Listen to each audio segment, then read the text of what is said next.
Welcome to my vlog. Yan. Pupuntahan ko yung mga kasama ko. Nag-harvest sila dito sa isang area namin.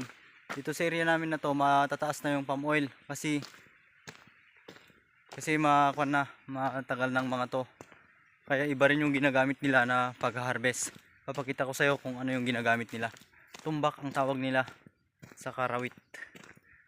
Yan. Yan, ganito ang bunga, malalaki ang bunga namin dito.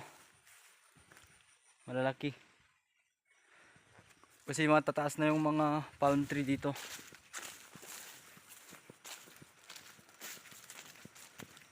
Mga tatlo lang yung mga tao ko dito na nag-harvest. Kasi absent yung mga iba. Yan. Yan ang mga harvest nila.